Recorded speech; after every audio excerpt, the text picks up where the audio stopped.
नमस्कार दोस्तों, welcome to Byju's government exam prep. दोस्तों, आज हम लोग डेली करंट अफेयर में चर्चा करने वाले हैं 20 अक्टूबर 2020 के विभिन्न समाचार पत्रों में से, जो कि आपके आगामी परीक्षा के लिए बहुत ही लाभदायक सिद्ध हो सकता है। तो आइए एक एक करके चर्चा करते हैं। राष्ट्रीय मामलों में पहली खबर है आयुष्मान सहकार योजना। यह बहुत ही इम्पॉर्टेंट आपके परीक्षा के लिए हो सकती है। अब देखिए कि अब यहाँ से प्रश्न यह योजना कौन सा मंत्रालय शुरू किया है, इसमें कौन इसकी मदद कर रहा है, कौन सा संगठन, इस तरह से प्रश्न बन सकता है। तो यानी इसका उद्देश्य क्या है। तो यानी गांव में स्वास्थ्य सेवा को बेहतर बनाने के लिए केंद्र सरकार यानी सेंट्रल गवर्नमेंट ने एक और बड़ा कदम उठाया है, जिसमें किसान यानी कृषि और किसान कल्याण मंत्रालय, ये सबसे महत्वपूर्ण बिंदु है, तो इसको मैं अंडरलाइन कर दे रहा हूं। कृषि और किसान कल्याण मंत्रालय के तहत राष्ट्रीय सहकारी विकास निगम यानी नेशनल कोऑपरेटिव डेवलपमेंट कॉरपोरेशन की सहायता के तहत यह तैयार किया गया है। ये ध्यान रखेंगे दोस्तों। और इसके अंतर्गत शीर्ष स्वायत्त विकास वित्त संस्थान, यही मैंने क्या कहा, एनसीडीसी द्वारा देश में स्वास्थ्य सेवा के बुनियादी ढांचे के निर्माण के लिए ब्लू प्रिंट तैयार किया है। तो केंद्रीय कृषि राज्य मंत्री जो हैं, कौन है, परोत्तम रूपाला ने यह ऐसा कहा है कि आने वाले वर्षों में एनसीडीसी 10,000 करोड़ रुपए तक का ऋण मुहैया कराएगा। इस आर्थिक सहायता से सहकारी संस्थाएं भी मेडिकल कॉलेज और अस्पताल खोल पाएंगी।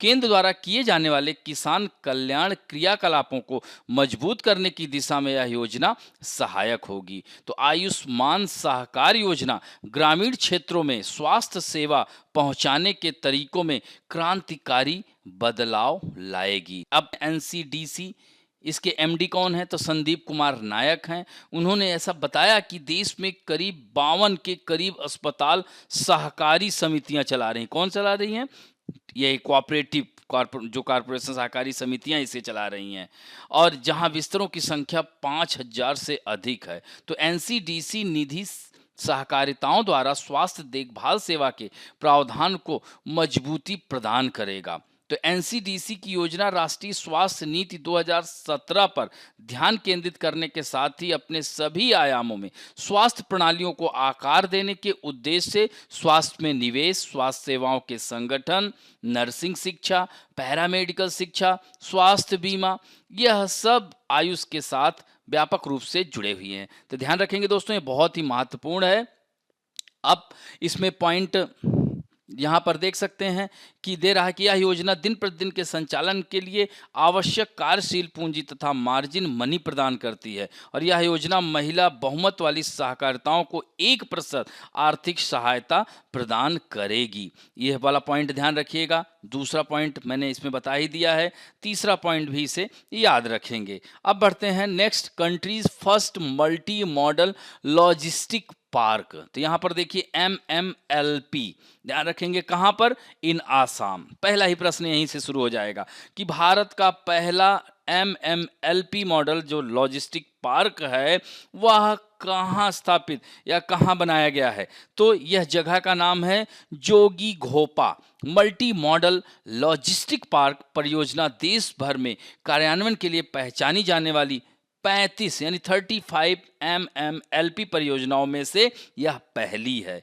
दोस्तों, इसमें 693.97 करोड़ रुपए के पार्क लोगों को हवाई, सड़क, रेल और जल मार्ग से सीधे संपर्क प्रदान करें, यानी direct connectivity to air, road, rail and waterways. तो इसे भारत सरकार की, इससे जोड़ सकते हैं, भारत माला परियोजना के तहत निर्मित और पूर्णतः यह सेंट्रल गवर्नमेंट के द्वारा यह वित्त पोषित है, गवर्नमेंट ऑफ इंडिया के द्वारा।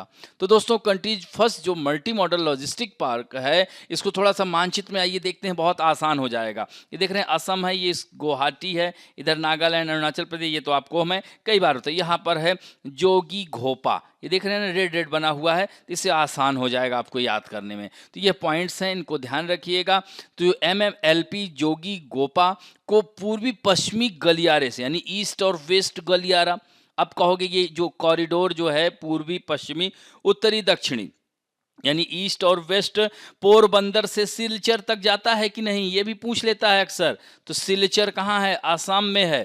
तो इससे इसको कनेक्ट करने की बात पड़ रही है, जैसे कश्मीर से कन्याकुमारी तक, पोरबंदर से सिलचर। यह north corridor, south corridor, east corridor and west corridor. यह अटल बिहारी वाजपेयी जी के समय में महत्वाकांक्षी परियोजना थी, इसे जैसे गोल्डन क्वाड्रिलेटरल सुना होगा।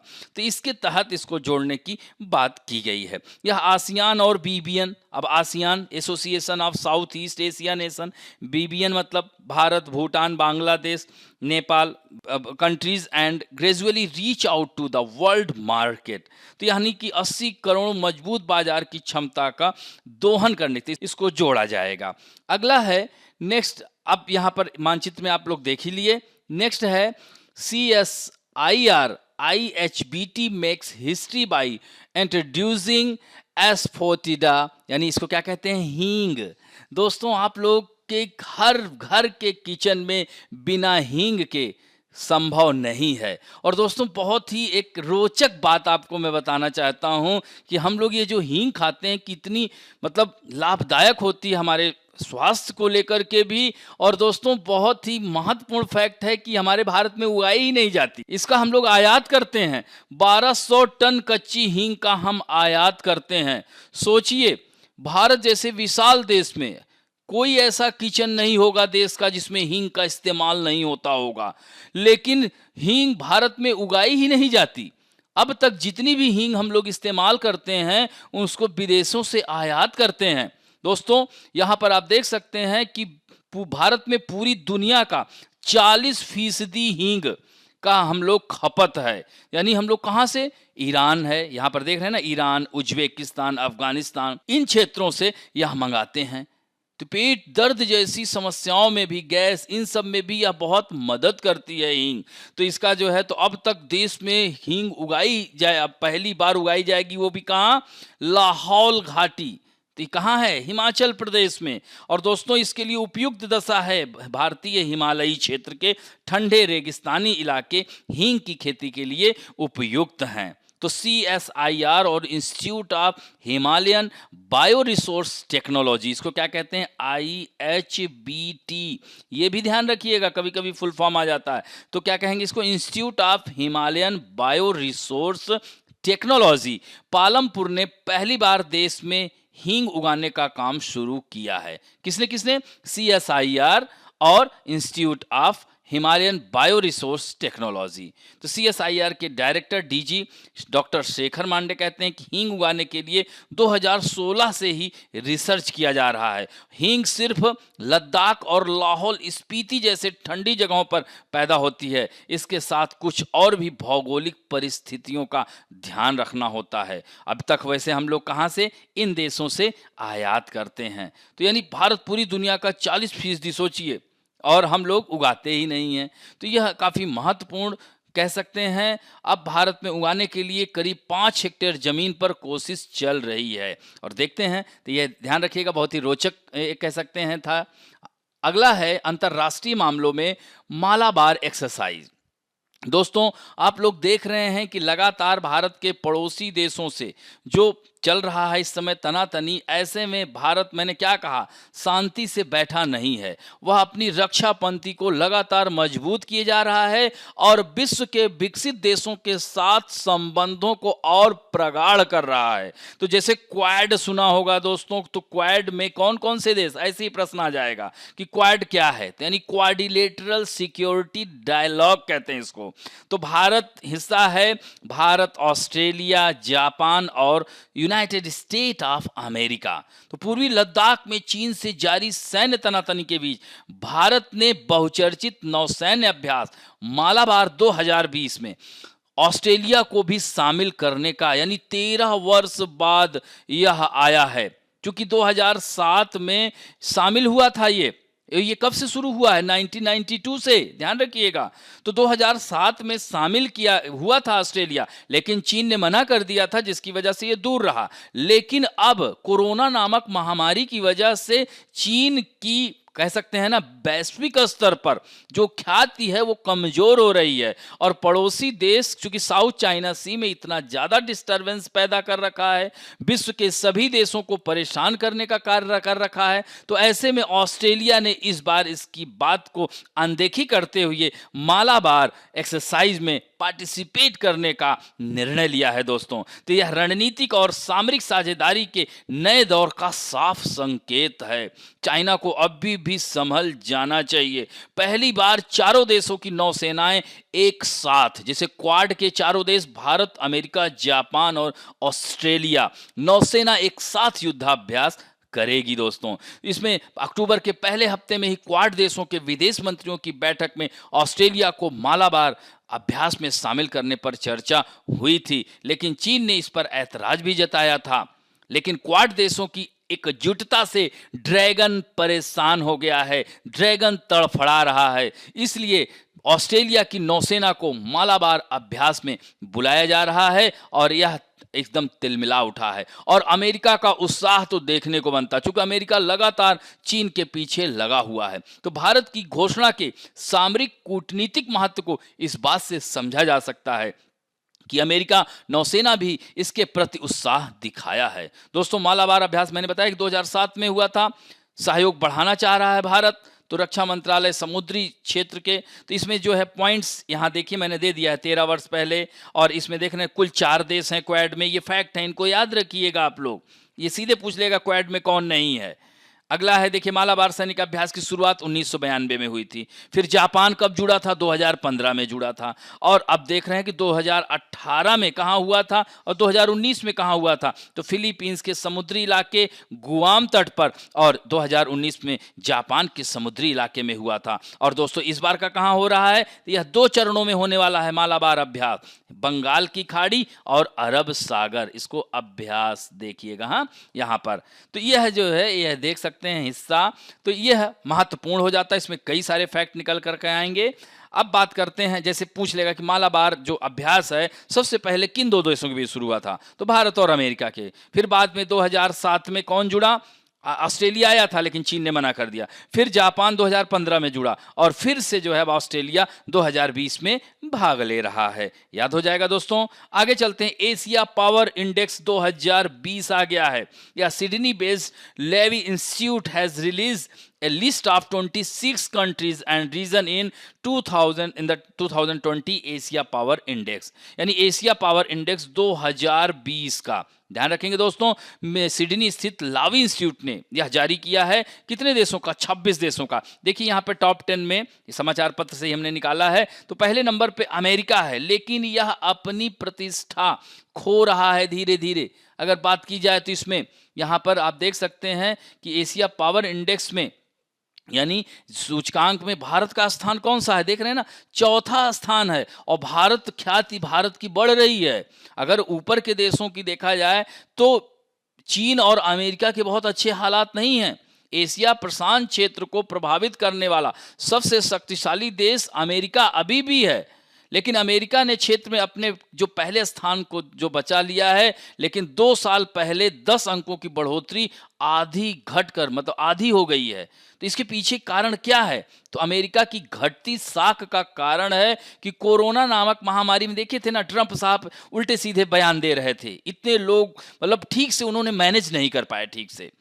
तो ये सबसे बड़ा कारण कोरोना है। और कई व्यापारिक झगड़े, जैसे भारत चीन, अमेरिका चीन जो ट्रेड वार था, इसका कह सकते हैं कि इसका प्रभाव अन्य देशों पर, एशियाई देशों में भी पड़ा। इसलिए इसका कह सकते हैं कि प्रभुत्व कमजोर हुआ है। और राष्ट्रपति डोनाल्ड ट्रंप कई बहुपक्षीय समझौतों और विभिन्न संगठनों से हाथ खींच लिया, जैसे ईरान को लगातार परेशान कर रखे हैं।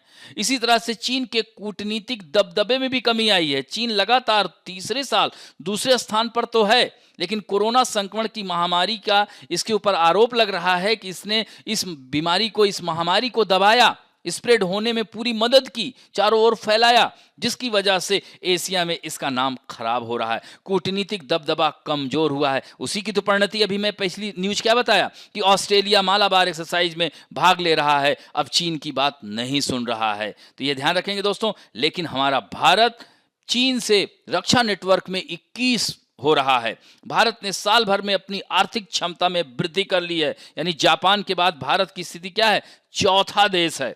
इस सूचकांक के आधार पर रक्षा नेटवर्क के लिहाज से भारत अब चीन से 20 नहीं 21 है। हालांकि साल भर में भारत का आर्थिक रिश्तों के साथ ही कूटनीतिक और सांस्कृतिक प्रभाव थोड़ा सा कम हुआ है। तो ये इस तरह से यह महत्वपूर्ण है दोस्तों, ध्यान रखेंगे। पहले स्थान पर कौन है, अमेरिका, दूसरे पे चीन, फैक्ट है सीधे, और जापान तीसरे पे, चौथा भारत है और पांचवा रूस है, ध्यान रखेंगे। नेक्स्ट है Japan Vietnam step up defence cooperation. दोस्तों अब देखिए ये न्यूज़ थोड़ा सा अंतर्राष्ट्रीय फिर ले लिया है, लेकिन यहां पर आप देख सकते हैं कि चीन के लिए परेशानी चारों तरफ फैल रही है। अब देखिए ना, साउथ चाइना सी नाम, अब जैसे इंडियन ओशियन है तो हिंद महासागर हमारे देश के नाम पर है, तो पूरा हिंद महासागर मेरा थोड़ी है, हमारे देश का थोड़ी है, उस पर सभी देशों का प्रभुत्व है, सभी देश उस पर आ जा सकते हैं। लेकिन यह चीन साउथ चाइना सी, चाइना नाम से पूरे साउथ चाइना सी पर कब्जा करना चाहता है। ऐसे में वियतनाम इसका सबसे बड़ा विरोधी है। भारत भी वियतनाम में अपना बेस बना रहा है, चीन के ऊपर एकदम कह सकते हैं कि उसके मुहाने पर जाकर भारत खड़ा है। तो ऐसे में जो है वियतनाम और जापान के बीच जो संबंध हैं, यह जो है चीन को पसंद नहीं आ रहे हैं। यानी चीन के बढ़ते प्रभाव के बीच जापान के प्रधानमंत्री अभी हाल ही में बने हैं, याद रखिएगा, योशिहिदे सुगा ने, और उनकी पहली विदेश यात्रा कहाँ हुई है, वियतनाम। तो स्पष्ट है सीधे सीधे कि साउथ चाइना सी पर इंटरेस्ट लिया जा रहा है। और साथ साथ जापान अपने रक्षा उद्योगों को बचाने के लिए हाल के वर्षों में दक्षिण पूर्व एशियाई देशों के साथ संबंधों को बढ़ाने पर भी जोर दे रहा है। तो यह बहुत ही महत्वपूर्ण है। वियतनाम की राजधानी है, देखिए यहाँ पर मैंने ये मैप में दे दिया है, वियतनाम की राजधानी कहाँ है, हनोई है। ये इधर चाइना है, देखिए टच कर रहा है, ये पूरा साउथ चाइना सी है। ये कंबोडिया है, इसकी राजधानी नामपेन है। ये थाईलैंड है, इसकी राजधानी बैंकॉक है। और ये लाओस है, इसकी राजधानी वियंतियन है। और याद रखना ये आसियान देश है, साउथ ईस्ट एशिया नेशन। इधर देख रहे हैं म्यांमार है, इसकी राजधानी नायपीडा है, और लाओस की वियंतियन। और लाओस दोस्तों याद रखना कि तट को टच नहीं करता। और जितने भी आसियान देश हैं, कितने हैं टोटल, 10 देश हैं। इन 10 देशों में मात्र एक लाओस देश है जो कि टच स्पर्श नहीं करता है। It is land locked country, यह स्थल अवरुद्ध देश है। देख रहे हैं ना, मेकांग नदी भी बहती है यहीं से, यह महत्वपूर्ण है, तो इसलिए हमने इसको ले लिया। अब यहीं पर कैपिटल ऑफ जापान टोक्यो, यहाँ के प्रधानमंत्री योशिहिदे सुगा हैं। देख रहे हैं यहाँ पर हमने हिंदी इंग्लिश दोनों में दे दिया है। और यहाँ की मुद्रा क्या है, जापानी येन। इसकी हनोई राजधानी है, गुएन सुआन फुक यहाँ के प्रधानमंत्री हैं। वियतनाम की मुद्रा है दोंग, याद रखेंगे दोस्तों, इस तरह से आ जाता है। अब बढ़ते हैं, Pakistan invites Indian Sikh on Guru Nanak 551 मतलब 551वीं बर्थ एनिवर्सरी पर पाकिस्तान ने भारत के सिखों को आमंत्रित किया है। तो क्यों, तो सिख धर्म के संस्थापक गुरु नानक देव का जन्म ही वहीं हुआ था। तो 551वीं जयंती पर पाकिस्तान ने भारतीय सिखों को आमंत्रित किया है। इससे कम से कम भारत और पाकिस्तान के बीच जो तनाव है वह कम होगा। ननकाना साहब में 27 नवंबर से 3 दिनों के उत्सव गुरु नानक गुरुपर्व की शुरुआत होगी। हर साल नवंबर में ही मनाया जाता है, ध्यान रखेंगे दोस्तों। और गुरु नानक का जन्म कहाँ हुआ था, कार्तिक पूर्णिमा अप्रैल 1469, कब हुआ था, 1469 में हुआ था। और कहाँ, वर्तमान में ननकाना साहब पाकिस्तान के पंजाब प्रांत में, तलवंडी सुना होगा, हाँ। और इनकी मृत्यु कहाँ हुई थी, करतारपुर में। करतारपुर उन्होंने ही बसाया था, ये ध्यान रखिएगा। सिख धर्म के संस्थापक ननकाना साहब में इनका जन्म हुआ था, ध्यान रखेंगे। इनका जन्म रावी नदी के किनारे स्थित तलवंडी नामक गांव में कार्तिक पूर्णिमा की एक खत्री कुल में इनका जन्म हुआ था। वर्तमान में यह पंजाब प्रांत के अंतर्गत आता है दोस्तों, ये ध्यान रखेंगे। और इसमें सिख संप्रदाय में 10 गुरु हुए हैं, जिसमें पहले गुरु नानक और अंतिम गुरु गोविंद सिंह। तो इनके गुरु नानक के बाद कौन आया, गुरु अंगद देव, फिर गुरु अमरदास, गुरु रामदास, गुरु अर्जुन देव, गुरु गोविंद, गुरु हर राय, गुरु हरकिशन, गुरु तेग बहादुर और गुरु गोविंद सिंह। तो यह 10 लोग आए, तो महत्वपूर्ण है, ध्यान रखिएगा यह भी। और गुरु द्वारा जन्म स्थान ननकाना साहिब पर उनकी जयंती के अवसर पर प्रतिवर्ष भारत और दुनिया के विभिन्न स्थानों से लाखों की संख्या में श्रद्धालु यहाँ इकट्ठा होते हैं। अब बात करते हैं समाचारों में राष्ट्रीय व्यक्तित्व में। तो डॉक्टर विजय लक्ष्मी रमानन। यह ध्यान रखेंगे, सीधे फैक्ट है, वायुसेना की पहली महिला अधिकारी, 96 वर्ष की अवस्था में इनकी मृत्यु हो गई। यह डॉक्टर थी, गायनेकोलॉजिस्ट थी। याद रखिएगा, विजय लक्ष्मी वायुसेना की पहली महिला अधिकारी। वह 2 अगस्त 1955 को वायुसेना में बतौर अधिकारी कमीशन हुई थी और 22 अगस्त 1972 को वह विंग कमांडर बनी थी। वहीं 28 फरवरी 1979 को वह सेवा निवृत्त हो गई थी। ये सीधे फैक्ट है, इनको ध्यान रखिएगा।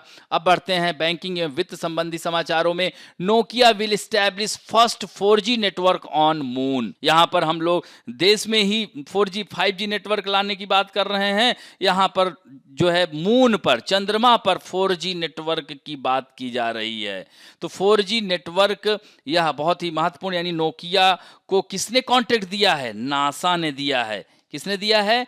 नासा ने दिया है। चांद पर मिलेगा हाई स्पीड 4G नेटवर्क, यानी नोकिया को चांद पर 4G नेटवर्क स्थापित करने के लिए नासा ने कॉन्ट्रैक्ट दिया है। अमेरिकी स्पेस एजेंसी नासा और नोकिया मिलकर चांद पर 4G कनेक्टिविटी पहुंचाएंगे और नासा ने ऐलान किया है कि चांद पर पहला सेलुलर कनेक्टिविटी के लिए नोकिया को कॉन्ट्रैक्ट दिया जा रहा है और यह 14.1 कह सकते हैं, कितना, $14.1 मिलियन इसको दिया गया है। किसको? नोकिया को। इसमें 14 अमेरिकी कंपनियों को इसमें शामिल किया जा रहा है। तो अभी नोकिया ने इसको लिया है, ध्यान रखेंगे। और यहीं पर थोड़ा सा नासा के बारे में भी जान लीजिए, मैंने दे दिया है। तो यहाँ पर आप देख रहे हैं कि NASA, National Aeronautics and Space Administration, यह इंडिपेंडेंट एजेंसी है किसकी? US federal government responsible for the civilian space program. और नासा वॉज इस्टेब्लिश इन 1958 और इसके संस्थापक देख रहे हैं आप कौन हैं?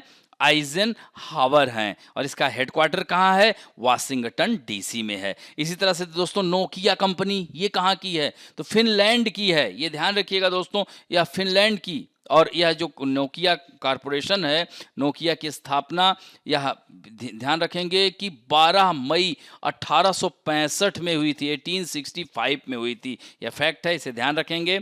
अब बढ़ते हैं पुस्तकें और पुरस्कार में। आज हमने ऐतिहासिक यानी प्राचीन और मध्यकालीन पुस्तकों को लिया है। ये आपके आगामी परीक्षाओं में बहुत आती हैं, अक्सर आपकी परीक्षाओं में आ जाती हैं, तो इन्हें ध्यान रखिएगा दोस्तों। चाणक्य का नाम तो सुना होगा, अर्थशास्त्र के रचयिता, यहाँ पर भी दिया जा रहा है। मेघदूत कालिदास, इनको भारत का शेक्सपियर कहा जाता है, मेघदूतम। और रामायण महर्षि वाल्मीकि, पंचतंत्र विष्णु शर्मा, मुद्रा राक्षस विशाखा दत्त, रामचरितमानस तुलसीदास, कादंबरी बाणभट्ट, महाभारत वेदव्यास, गीत गोविंद जयदेव, हर्षचरित बाणभट्ट। इसको याद करने का तकनीक है कि एक चीज को 5 बार बोलिएगा, अपने आप याद हो जाएगा। दोस्तों अष्टाध्यायी के रचयिता पाणिनि, हिस्टोरिका हेरोडोटस, नील नदी के डेल्टा को इसने देखा था।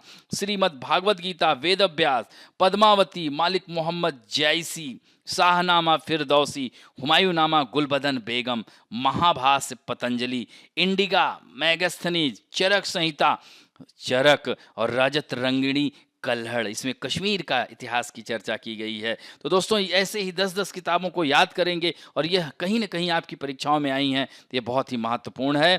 अब बढ़ते हैं खेल समाचारों में। एशियन ऑनलाइन नेशनल कप यानी इंडियन वोमेन्स चेस टीम भी क्वार्टर फाइनल में पहुंच गई है। दोस्तों वह भारत, पुरुषों का कल हमने चर्चा किया था, वो 6ठे स्थान पर था।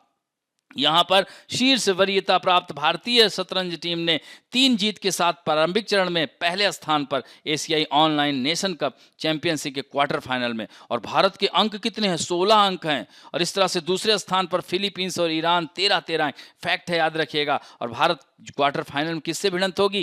किर्गिस्तान, यह मध्य एशिया के देश हैं। किर्गिस्तान की राजधानी क्या है? बिश्केक है। और भारतीय टीम ने 7वें दौर में फिलीपींस को और कजाकिस्तान को हराया था दोस्तों। और इसमें टीम के लिए आर वैशाली ने सबसे ज्यादा 6.5 अंक और मैरी एन गोमेज ने 5 अंक हासिल किए। और फाइनल जैसा कि पुरुषों का भी और महिलाओं दोनों का 25 अक्टूबर को होगा। देखिए यहाँ पर जैसे मैंने क्या कहा था कि इन प्रमुख शतरंज खिलाड़ियों को कल पुरुषों का बताया था, आज महिलाओं का, जैसे कनेरू हम्पी, हरिका द्रोणावल्ली, पद्मिनी राउत, भक्ति कुलकर्णी, तानिया सचदेव, सौम्या स्वामीनाथन, मैरी अन गोम्स। तो यह सब नाम आ जाएंगे, सीधे आ जाएंगे कि किस खेल से संबंधित हैं। तो इसीलिए यहाँ पर इस पॉइंट को जरूर याद करिएगा। और खेल शतरंज, शतरंज जैसे शब्दावलियों से, अब ऐसे जिस खेल की बात करेंगे उसकी शब्दावलियां भी साथ साथ याद करते चलिए। जैसे देखिए सबसे ज्यादा बार गैम्बिट पूछा गया है, चेकमेट पूछा गया है, स्टेलमेट, अंडर प्रमोटिंग, हाँ याद रखेंगे, बिशप,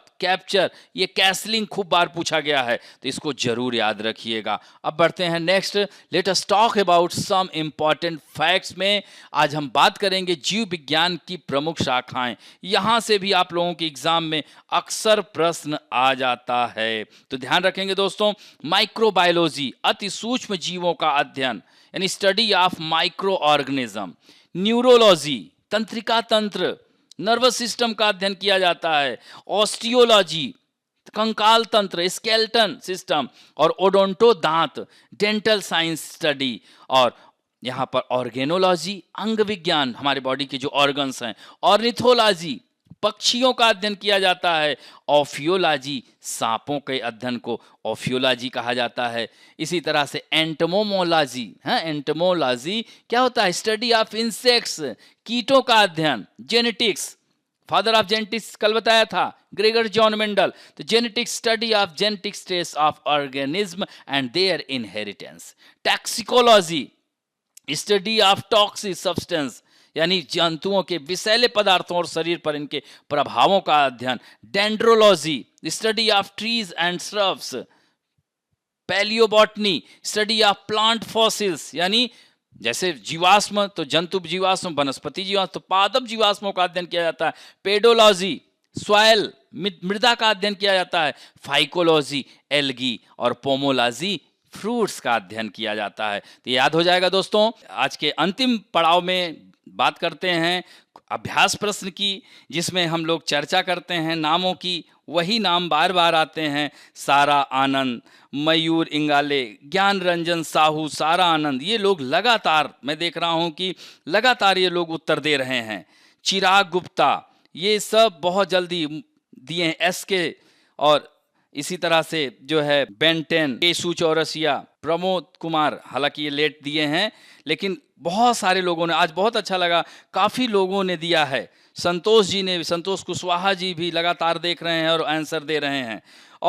और आप लोग, सबसे बड़ी बात है कि आधा घंटे के अंदर ही दिया, ये बहुत खुशी की बात है। ज्ञान रंजन साहू, सारा आनंद, ये लोग लगातार बहुत जल्द ही उत्तर देते हैं। और भी लोग हैं जो दे रहे हैं, मैंने देखा बेंटन ने भी दिया है, नरेंद्र सिंह ने भी दिया है, बहुत सारे लोग, आज तो काफ़ी लोगों ने, दीपक राठौर जी भी दिए हैं लगातार उत्तर। संतोष कुशवाहा जी, मैंने चर्चा की ही दीपक राठौर जी की, तो यह ध्यान रखिएगा, इसी तरह से आप लोगों को उत्तर देना है। तो पहला क्वेश्चन आइए आप लोगों के सामने है, which ministry has launch the Ayushman Sahakar scheme. यहाँ पर ministry of agriculture and farmer welfare, ministry of health, tribal ministry, या ministry of tourism and culture. Next है, देश का पहला मल्टी मॉडल लॉजिस्टिक पार्क कहाँ है, कहाँ शुरुआत की गई है? तो असम में है, मेघालय में, सिक्किम में, या वेस्ट बंगाल में। मैंने मानचित्र में भी दिखाया था। पहली बार देश में हींग उगाने का काम किस राज्य में शुरू किया गया है? हिमाचल प्रदेश, उत्तराखंड, सिक्किम, या जम्मू कश्मीर।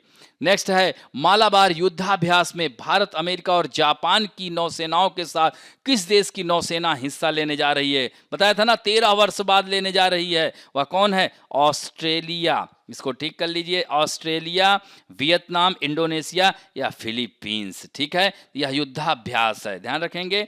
नेक्स्ट है, एशिया पावर इंडेक्स 2020 में भारत का कौन सा स्थान है? प्रथम, द्वितीय, तृतीय, या चतुर्थ?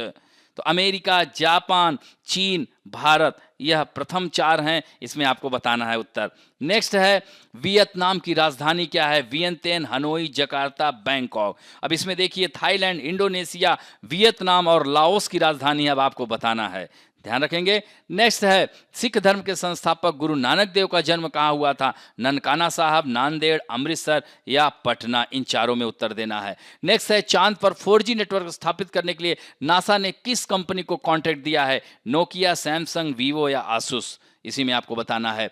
निम्न में से कौन शतरंज खेल की शब्दावली नहीं है? Checkmate, gambit, cancelling, chinaman. इसमें आपको बताना है। इंडिका पुस्तक के लेखक कौन थे? मैगस्थनीज, हेरोडोटस, चाणक्य या पाणिनि? तो इस तरह से यह 10 प्रश्न के उत्तर आप लोगों को तुरंत देना है। और दोस्तों, आशा करता हूं कि आज का वीडियो आप लोगों को अच्छा लगा होगा, और अच्छा लगे तो प्लीज लाइक, शेयर और सब्सक्राइब और अपने दोस्तों को बताना ना भूलें। थैंक यू दोस्तों।